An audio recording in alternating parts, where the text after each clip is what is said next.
हो गया बड़ा फंडा। भारत से मोहम्मद यूनुस छीन रहे अपनों का निवाला। भारत से ट्रेडेड वॉर शुरू कर बुरे फंसे बांग्लादेश की गारमेंट इंडस्ट्री को कर देंगे बर्बाद। भारत और बांग्लादेश के रिश्ते में बीते कुछ समय से तनातनी देखी जा रही है। दोनों देशों के बीच का तनाव अब व्यापार को भी प्रभावित करता दिख रहा है। बांग्लादेश ने भारत के साथ लैंड बॉर्डर ट्रेड को प्रभावित करने वाले कई कदम उठाए हैं। दोस्तों, आगे बढ़ने से पहले वीडियो को एक लाइक और चैनल को सब्सक्राइब जरूर से करें।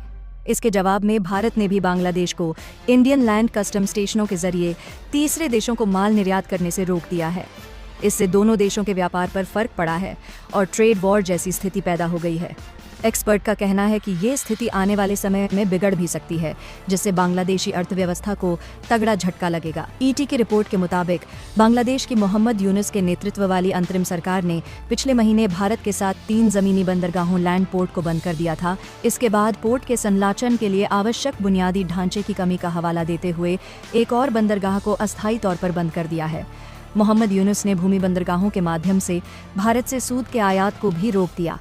इसे बांग्लादेश के कपड़ा निर्यातकों ने एक आत्मघाती कदम कहा है। बांग्लादेश मामलों के विशेषज्ञों के अनुसार भूमि बंदरगाहों के माध्यम से सूत का आयात भारतीय निर्यातकों और बांग्लादेशी कपड़ा निर्माताओं दोनों के लिए फायदेमंद है। सूत कपड़ा उद्योग में महत्वपूर्ण इनपुट के रूप में काम करता है। यह ढाका के लिए सबसे ज्यादा निर्यात राजस्व उत्पन्न करता है। ऐसे में इसे रोकना बड़ा नुकसान करेगा। गारमेंट उद्योग बांग्लादेशी अर्थव्यवस्था की रीढ़ है। ऐसे में यूनुस का कदम उनके अपने देश के नागरिकों की मुश्किल बढ़ा सकता है।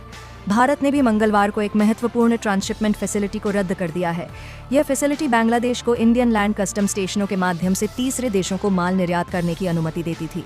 भारत के ट्रांसशिपमेंट सुविधा रद्द करने से बांग्लादेश को तीसरे देशों के साथ व्यापार करने में मुश्किल होगी। ये भी ढाका को आर्थिक तौर पर तगड़ा झटका साबित होगा। भारत ने हालांकि भूटान और नेपाल के साथ व्यापार को छूट दी है। बांग्लादेश के अंतरिम प्रमुख मोहम्मद यूनुस द्वारा भारत के साथ व्यापारिक संबंधों में तनाव उत्पन्न करने के प्रयासों ने देश की प्रमुख गारमेंट उद्योग को गंभीर संकट में डाल दिया है। भारत ने हाल ही में बांग्लादेश को दी गई ट्रांजिट सुविधा को रद्द कर दिया है, जिससे बांग्लादेश के वस्त्र निर्यात पर प्रतिकूल प्रभाव पड़ा है। भारत द्वारा 2020 में शुरू की गई यह ट्रांजिट सुविधा बांग्लादेश को अपने माल को भारतीय भूमि सीमाओं के माध्यम से तीसरे देशों तक पहुंचाने की अनुमति देती थी। हालांकि भारत ने हाल ही में इस सुविधा को समाप्त कर दिया है, जिससे बांग्लादेश के वस्त्र निर्यातकों को वैकल्पिक मार्गों की तलाश करनी पड़ रही है। यह निर्णय भारत के अपने निर्यात में देरी और लागत में वृद्धि के कारण लिया गया है। बांग्लादेश की राजनीति में हाल ही में हुए नाटकीय परिवर्तन और मोहम्मद यूनुस के अंतरिम प्रमुख के रूप में सत्ता में आने के बाद दक्षिण एशियाई क्षेत्र में कई रणनीतिक और आर्थिक समीकरण बदलने लगे हैं। यूनुस, जिन्हें एक नोबेल पुरस्कार विजेता और गरीबी हटाने वाले माइक्रो फाइनेंस मॉडल के संस्थापक के रूप में दुनिया भर में ख्याति प्राप्त है, अब देश की राजनीतिक बागडोर संभाल रहे हैं। लेकिन उनके कार्यकाल के प्रारंभिक चरण में ही जो फैसले लिए गए हैं, विशेषकर भारत के साथ उनके रुख ने बांग्लादेश की गारमेंट इंडस्ट्री को गहरे संकट में डाल दिया है।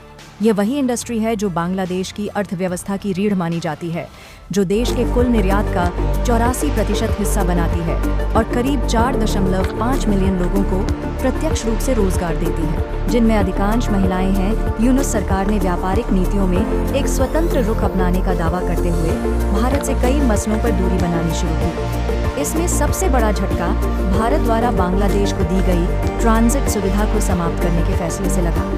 यह सुविधा बांग्लादेश को भारत की भूमि सीमाओं के माध्यम से तीसरे देशों तक अपने वस्त्र और अन्य निर्यात भेजने की अनुमति देती थी, जिससे लागत में भारी कमी आती थी और लॉजिस्टिक्स की रफ्तार तेज होती थी। लेकिन यूनुस की सरकार द्वारा चीन और अमेरिका के साथ तेजी से नजदीकियां बढ़ाने और कुछ ऐसे बयान जो भारत के रणनीतिक हितों के खिलाफ माने गए, उनसे नाराज होकर भारत ने यह सुविधा समाप्त कर दी। इस निर्णय का प्रभाव तत्काल और तीव्र रहा। बांग्लादेश की गारमेंट फैक्ट्रियों के लिए यूरोप और अमेरिका जैसे बड़े बाजारों तक वस्त्र पहुंचाना अत्यधिक महंगा और समय साध्य हो गया। ढाका के गारमेंट हब्बों में हजारों कंटेनर बंदरगाहों और गोदामों में अटके पड़े हैं, जिससे ऑर्डर रद्द हो रहे हैं और वैश्विक खरीदार बांग्लादेश की विश्वसनीयता पर सवाल उठाने लगे हैं। कई निर्यातक अब अपने ऑर्डर को भारत, वियतनाम और कंबोडिया की ओर शिफ्ट कर चुके हैं। भारत के इस निर्णय के पीछे कई वजहें थीं। पहली, यूनुस सरकार का भारत के विरोध में चीन के प्रति झुकाव। दूसरा, अमेरिकी लॉबी के दबाव में भारत की आलोचना करने वाले कुछ बयान। तीसरा, बांग्लादेश में भारत समर्थक परियोजनाओं को धीमा या रद्द करना। ये सब बातें भारत के लिए आर्थिक और कूटनीतिक रूप से अस्वीकार्य साबित हुईं। और यही वजह रही कि भारत ने बिना ज्यादा प्रतीक्षा किए यह ट्रांजिट सुविधा रद्द कर दी, जो कि एक तरह से बांग्लादेश की अर्थव्यवस्था के लिए जीवन रेखा जैसी थी। इस बीच अमेरिका ने भी बांग्लादेश को दूसरा झटका दे दिया। उसने बांग्लादेशी गारमेंट उत्पादों पर आयात शुल्क टैरिफ 16% से बढ़ाकर 37% कर दिया, जिससे अमेरिका में बांग्लादेशी उत्पादों की प्रतिस्पर्धा खत्म होने लगी। अमेरिकी बाजार बांग्लादेश के लिए सबसे बड़ा ग्राहक रहा है और ऐसे में यह टैरिफ बढ़ोतरी उद्योग के लिए विनाशकारी साबित हो रही है। यूनुस सरकार ने अमेरिका से अपील की है कि टैरिफ कम किए जाएं और बदले में बांग्लादेश अमेरिकी कपास, गेहूं और कृषि उत्पादों का आयात बढ़ाने को तैयार है, लेकिन इन प्रस्तावों पर अब तक कोई सकारात्मक प्रतिक्रिया नहीं आई है। गारमेंट उद्योग की संस्था BGMEA ने सरकार को चेतावनी दी है कि यदि जल्द ही भारत के साथ ट्रांजिट समझौता पुनः लागू नहीं होता और अमेरिका टैरिफ कम नहीं करता, तो देश की 40% से अधिक फैक्ट्रियां अगले 6 महीनों में बंद हो सकती हैं। इससे लाखों श्रमिक बेरोजगार हो सकते हैं, विशेषकर महिलाएं, जिनके लिए यह उद्योग एकमात्र आत्मनिर्भरता का साधन है।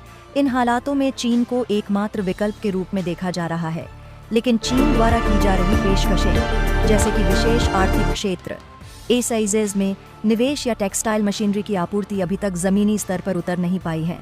साथ ही चीन की अपनी वैश्विक छवि, खासकर अफ्रीकी और दक्षिण एशियाई देशों में कर्ज के जाल से जुड़ी आलोचनाओं के कारण बांग्लादेश के आम नागरिकों और उद्योगपतियों में आशंका बनी हुई है। मोहम्मद यूनुस, जो कि सामाजिक उद्यमिता और मानवाधिकारों के पैरोकार माने जाते हैं, आज एक ऐसे मोड़ पर खड़े हैं जहां उनके निर्णयों का असर न केवल देश की अर्थव्यवस्था बल्कि लाखों आम नागरिकों की रोजमर्रा की जिंदगी पर पड़ रहा है।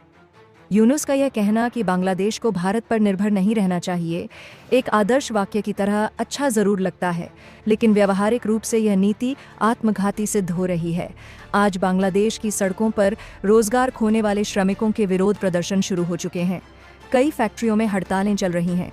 निर्यातकों ने सरकार से साफ कहा है कि या तो वह भारत से संबंधों को सुधारें या फिर इंडस्ट्री के पतन के लिए तैयार रहें।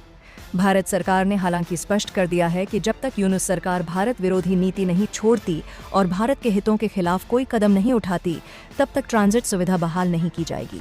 इस पूरे परिदृश्य में यह स्पष्ट हो गया है कि मोहम्मद यूनुस की राजनीतिक समझदारी या तो अपर्याप्त है या फिर वे अंतर्राष्ट्रीय दबाव में कुछ ऐसी चालें चल रहे हैं जो बांग्लादेश के दीर्घकालिक हितों के विपरीत जा रही हैं।